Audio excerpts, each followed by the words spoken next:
आज की SQL server की वीडियो में हम डिस्कस करेंगे टॉप के क्लॉज को। तो चलिए स्टार्ट करते हैं। मैंने ह्यूमन रिसोर्सेज डॉट एम्प्लॉय के टेबल में से सारा का सारा डेटा फेच किया है यूजिंग सेलेक्ट स्टेटमेंट। अब मैं जब इसको एग्जीक्यूट करता हूं तो मुझे 290 रोज रिटर्न हुई। यहाँ पे एक बात काबिल गौर है कि हम यहाँ पे ये बिल्कुल नहीं कह सकते कि ये डेटा ऑर्डर्ड फॉर्म में है या अनऑर्डर्ड फॉर्म में। इसलिए अगर आप इस डेटा के साथ टॉप का क्लॉज यूज करते हैं तो एक बात याद रखिएगा कि विदाउट गिविंग एन ऑर्डर यानी कि ऑर्डर बाय का क्लॉज यूज करने के अगर आप यूज नहीं करते ऑर्डर बाय का क्लॉज तो डेटा आपका हमेशा अनडिटरमिनिस्टिक या आपको नहीं मालूम होगा कि कौन सी टॉप की एन नंबर ऑफ एन रोज आपको रिटर्न हुई। तो हमेशा इस चीज़ को याद रखिएगा कि टॉप के क्लॉज के साथ आपने हमेशा ऑर्डर बाय का क्लॉज भी यूटिलाइज करना है। और ऑर्डर बाय के क्लॉज में आपने ज़रूर बताना है कौन सा आपका कॉलम होगा जिसकी बेस पे टॉप वैल्यूज सिलेक्ट हों। अब हम आते हैं टॉप क्लॉज की तरफ। टॉप का क्लॉज बहुत सादा सा है। आपने हमेशा सिलेक्ट की कीवर्ड के बाद आपने टॉप का कीवर्ड लिखना है और उसके बाद आपने पेरेंथेसिस के अंदर कोई भी इंटीजर वैल्यू दे देनी। ये वाली इंटीजर वैल्यू कोई भी न्यूमेरिकल कांस्टेंट या इंटीजर कांस्टेंट हो सकता है या फिर कोई भी इंटीजर वेरिएबल भी हो सकता है, लेकिन ये हमेशा यहाँ पे एक इंटीजर वैल्यू ही आनी चाहिए। उसके बाद आप यहाँ पे सेट ऑफ कॉलम नेम्स देंगे और फिर उसके बाद पर्टिकुलर टेबल नेम देंगे जिसमें से आपने डेटा गेट करना है। और उसके बाद आप एक ऑर्डर बाय का क्लॉज ऑर्डर बाय के अंदर एक कॉलम प्रोवाइड करेंगे जिसकी बेस पे आपने ये कह रहे हैं कि इसकी बेस पे आपको top number of N values या जितनी भी आपको रोज रिटर्न होनी है वो मिल जाए। तो बेसिकली इस क्यूरी में मैं ये कर रहा हूँ कि मैं ये कह रहा हूँ कि ह्यूमन रिसोर्सेज डॉट एम्प्लॉय के टेबल में से टॉप 3 वैल्यूज लाओ, लेकिन सबसे पहले ह्यूमन रिसोर्सेज डॉट एम्प्लॉय के टेबल को ऑर्गेनाइजेशनल लेवल के ऊपर सॉर्ट करना है और जो मैक्सिमम ऑर्गेनाइजेशनल लेवल होगा उसकी बेस पे उसकी जो टॉप 3 रोज हैं वो मुझे रिटर्न करनी है। तो चले स्टार्ट करते हैं।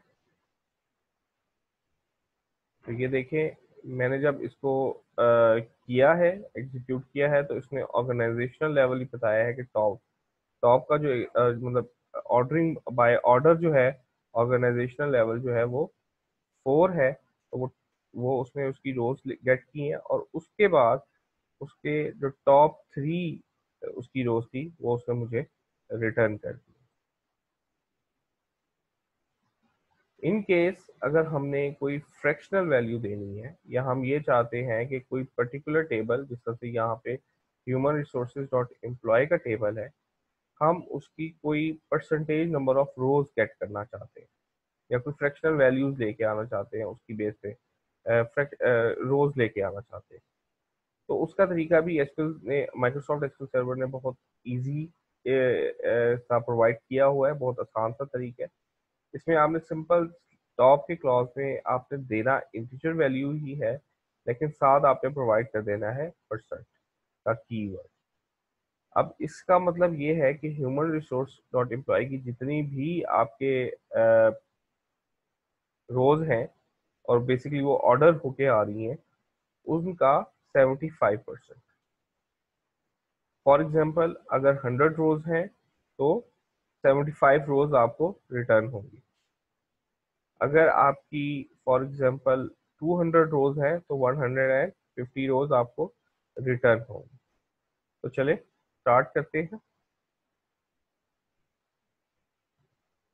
ये देखें तो इसने बेसिकली मुझे 218 रोज टॉप की असाइन की है क्योंकि यहाँ पे मैंने ऑर्गेनाइजेशनल लेवल के साथ असेंडिंग या डिसेंडिंग का कीवर्ड नहीं लगाया हुआ था। तो बाय डिफॉल्ट ये असेंडिंग ऑर्डर में इसने ऑर्गेनाइजेशनल लेवल पे सॉर्ट आउट किया है, और टॉप की 75% रोज जो है वो रिटर्न की है। हमें मालूम है कि एसक्यूएल सर्वर की 200 एंड एसक्यूएल सर्वर में ह्यूमन रिसोर्सेज डॉट एम्प्लॉय के टेबल में 290 रोज स्टोर्ड हैं, और इसने हमें 218 रोज रिटर्न की हैं, जो बेसिकली 75% है 290 रोज का। अगर मैं यहाँ पे आपको एक सिंपल सा मैथ करके दिखा दूं तो ये बात आपको और क्लियर हो जाएगी।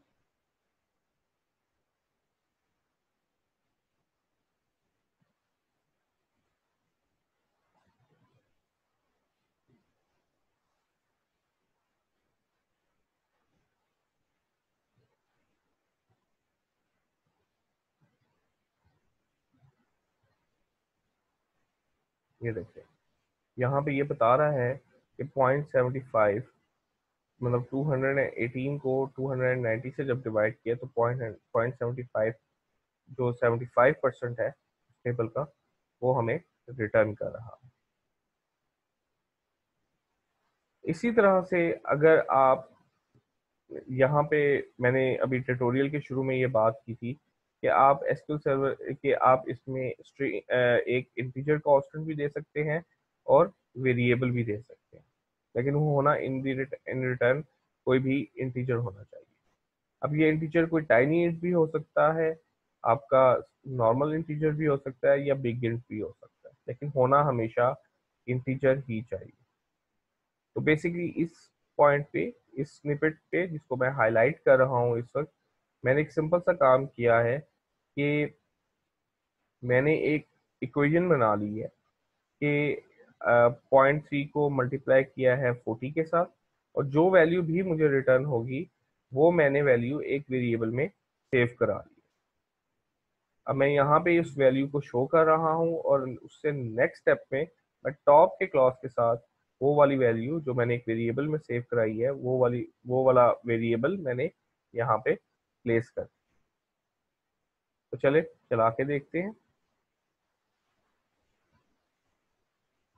ये देखिए मैंने एग्जीक्यूट किया है, तो क्योंकि यहाँ पे मैंने 0.3 को 40 से मल्टीप्लाई किया है तो इसने मुझे रिटर्न किया है 12। तो इसका मतलब ये है कि मैं नेक्स्ट क्यूरी में अगर इस वेरिएबल को यूटिलाइज करता हूँ, मैं ये कह रहा हूँ कि मुझे 12 टॉप की रोज जो हैं वो रिटर्न करनी है, इनके 12 रोज जो है वो रिटर्न होनी चाहिए।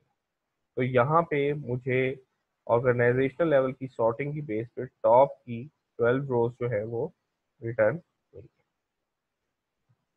होपफुली आपको ये लेक्चर या ये वीडियो लॉग पसंद आई होगी। इस वीडियो को लाइक करें, शेयर करें, मेरे व्हाट्सएप ग्रुप को ज्वाइन करें, फेसबुक पेज को लाइक करें, यूट्यूब चैनल को सब्सक्राइब करें।